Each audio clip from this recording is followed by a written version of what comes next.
সবাই কেমন আছো? আশা করি সবাই খুব খুব খুব ভালো আছো।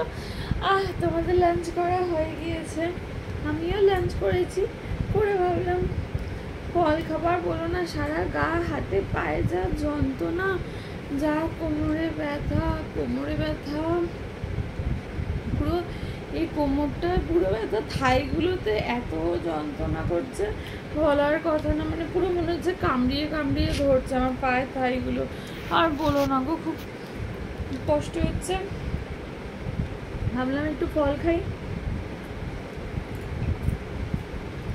তো দাঁড়াও তার একটু লেবু পেয়ারা কাটলাম, কেটে খাচ্ছি। আর বলো না, চুলটাও ভিজে, প্রচণ্ড উইক লাগছে। বরকে বললাম একটু টিপে দাও, ওর তো শক্ত হাত পা, যা টেপা টিপলো পুরো আমায় লাগিয়ে দিল।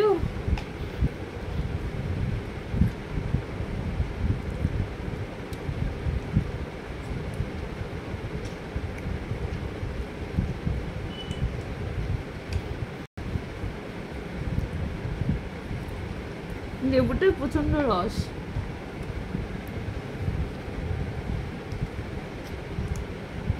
একটু বললাম টিপে দাও, যাতে কোমরটা এমন টিপলো পুরো আরো মনে হলো ব্যথা বাড়িয়ে দিল আমার।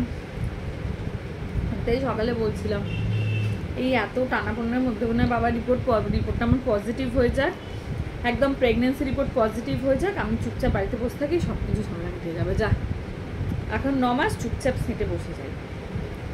অত পায়ে যন্ত্রণা, কোমর পুরো এত ব্যথা করছে বলার কথা না, খুব জোর লেগেছে, খুব জোর ব্যথা।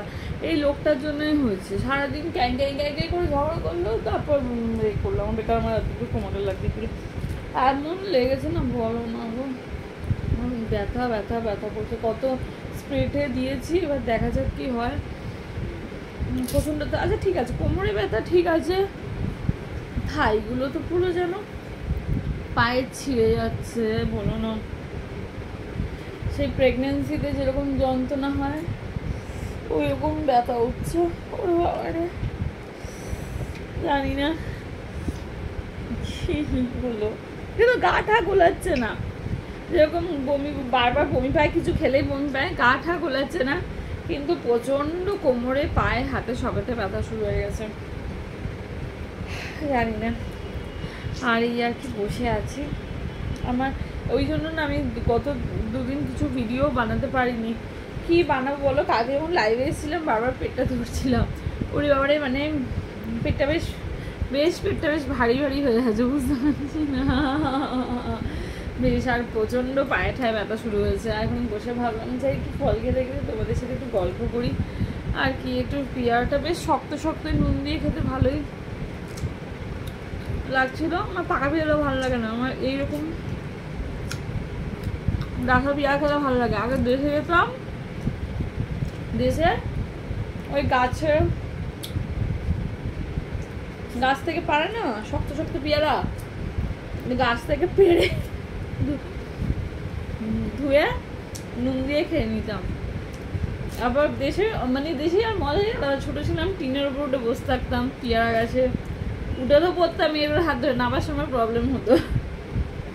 সামনে বাতাবি লেবু গাছে ছিল, ওখানে বাতাবি লেবু তো মাখতে হয় না, বাতাবিটা পরে জলের মধ্যে ভাসে, আর বের করে শুধু নুন দিয়ে মেখে খেয়ে, মানে বাড়ির বাইরে, আমাদের বাড়ির বাইরেটা অনেকটা রক আছে, মানে বাড়ির অনেক দিক দিয়ে দরজা, আমাদের বাড়ির দেশের বাড়িতে ঢোকার 1 2 3 দিকে দরজা, মানে ডান দিক দিয়ে ঢুকতে পারবে, বাঁ দিক দিয়ে ঢুকতে পারবে, আবার ফ্রন্টের দিক দিয়েও ঢুকতে পারবে, 3টা দরজা। তো রক আছে, ওই রকটা মানে রকের সামনেই গাছটা, মানে গাছ দিয়ে পেরে রকে বসেই খাওয়া হয়ে যেত, বাতাবি আর বাড়ি পর্যন্ত ঢোকাতে লাগতো না।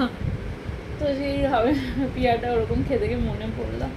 যাকে এখন এই হচ্ছে আমার অবস্থা, শরীরটা একদম ভালো নেই, পুরো ব্যথা, কোমরে প্রচণ্ড ব্যথা, পুরো বিছানা কাটছে। তারপর আমার বরকে বলছি একটু রাতে টিপে টাপে দিতে, ও তো টিপতে গিয়ে পুরো লাগিয়ে দিচ্ছে। ওকে টিপতে বললেই ও লাগিয়ে দেবে, এটা ওর জানা কথা, ওই জন্য আমাকে টিপতে বলতেও ভয় করে, কারণ আমি জানি টিপতে বলবো যেই আর তারপরেই আমাকে লাগাবে, মানে টেপা মাত্রই লাগাবে ও, ওরকমই, ওই জন্য আর টিপতে বলিনি। আমি ওই স্প্রেটে করেছি, দেখি। প্রচণ্ড কোমর থাই যেন ব্যথায় ছিঁড়ে যাচ্ছে। ও তোমরা কেমন আছো জানিও।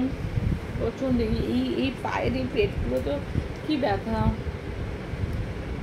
এবার আমি তো এখনো প্রেগনেন্সি টেস্ট করিনি, দেখি আর 2 দিন পর কিটটা আনিয়ে একটা টেস্ট করে নেবো। যদি পজিটিভ হয়, ও থ্যাংক গড। যদি পজিটিভ হয় বেশি, হ্যাঁ এত মানে সেই তার থেকে যেটা নিয়ে হবে তার থেকে পজিটিভই তো হবে, ওই চুপচাপ সেটা বসে যাবে।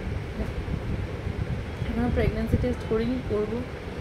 বসে আছি, পেট ভারী। কিন্তু না, অন্য সময় হলে এরকম 2 মাস যদি শুরু প্রেগনেন্সি হতো, যদি 2 মাস শুরু হয়ে গেলে বমি ঠমি করে মাথা ঘুরিয়ে একাকার করে পড়ে থাকতে হবে। সব সময় হয়ও না। অনেকে বলে কি যে প্রথম বাচ্চা হওয়ার সময় যেরকম অনেকের বমি টমি মাথা ঘোরা হয়, তারপর সেকেন্ড ইস্যুর সময় হয় না, অনেকের হয় না। এবার জানি না, হতে পারে শরীরটা শক্ত হয়ে গেছে বেশি, এই জন্য হয়তো হচ্ছে না বা কিছু। দেখা যাক কি হয়। করবো দিই কাল পরশু করে একটা প্রেগনেন্সি কিট এনে টেস্ট করবো আর কি। ব্যাস এই চলছে। তোমরা কি করছো আমায় জানিও। এই জ্বালায় আমি ওদের কিচ্ছু টিপতে বলি না, একদম বলি না। এখন শুয়ে আছে, শুয়ে থাক। ভাবলাম একটু বসে তোমাদের সাথে ভিডিওটা বানাই, তাই বানালাম। লেবু টেবু কেটেছি, ওগুলো খেলাম, ব্যাস। তোমরা কেমন আছো বলো। আমি জানি না, এবার ভিডিও তো বানাতে পারিনি বলে দেখা যাক কী হয়। ব্যথা ট্যাথাগুলো কমে বানাবো কোন কেমন। আজকে তোমরা লাঞ্চে কি খেলে? আমি লাঞ্চে আজকে আমাদের পমফ্লেট মাছ করেছিলাম। পমফ্লেট মাছের আলু দিয়ে ঝাল, করলা আলু ভাতে, আর মুসুর ডালটা না ওই শুকনো মাখা হয়, একটা আলু ভাতে মাখার মতো শুকনো মুসুর ডাল মাখা হয় না, পেঁয়াজ দিয়ে কাঁচা লঙ্কা সর্ষের তেল দিয়ে, ওই মেখেছিলাম। ব্যাস ওইটাই হয়েছিল। আর চাটনি তো ফ্রিজে বানিয়ে রাখা আছে, আর কিছু বানাইনি গো। ওই তো খাচ্ছি এইটুকু। তার জন্য তো মাথাটাতে অত মাথা মেরে রান্না বান্না করার কোনো ইচ্ছা নেই। আর কি বলছিলে? ঠিক আছে, আরও কোয়েশ্চেন করো, তারপর এই কোয়েশ্চেন আনসার জমিয়ে একদিন আনসারগুলো দেবো, ঠিক আছে? আর লাইভে আসলে না ওই টিভি চোখে, আমাদের ঘরে তো সবসময় টিভি ফোন হাবি জাবি সবার সব চলে, তো ওই ক্লেম এসে যাওয়ার জন্য না আমি মিউট করে রাখি গো। ওই জন্যই লাইভটা মিউট থাকে, আর কিছু না। কারণ ওই ক্লেম এসে গেলে এত কষ্ট করে একটা লাইভ করবো, তারপর রাতে এখন লাইভ তোমার দাদা করতে দেয় না, পাশে শুলেই খুদ খাত করবে, বলে ফোন বন্ধ করো, এই করো সেই করো, আমাকে ধরো, আমার পিঠ চুলকাও, এই ধরো, আমার দিকে ফেরো। সেদিন রাতে যেমন ঘুমিয়ে পড়েছে, ঘুমিয়ে আমি পড়েছি, উনিও ঘুমিয়ে পড়েছে। এদিকে এসো আমার পিঠে হাত বুলিয়ে দাও, হ্যালো আমি ঘুমিয়ে পড়েছি, এখন বলছে পিঠে হাত বুলিয়ে দাও। ওই জন্য রাতে কয়েকদিন আমি লাইভে আসছি না। ও তোমার দাদার অসুবিধা হয়, তারপর ঘরে আলো টালো জ্বলে, তো তার থেকে আমি ওই জন্য রাতে ওই লাইভে আসছি না। আর একটা ঘটনা বলবো, কি কাণ্ড হয়েছে আর বলো না, বলবো কোন, ঠিক আছে? চলো, এই ভিডিওটা বড় হয়ে যাচ্ছে, এখন পোস্ট দিই কেমন।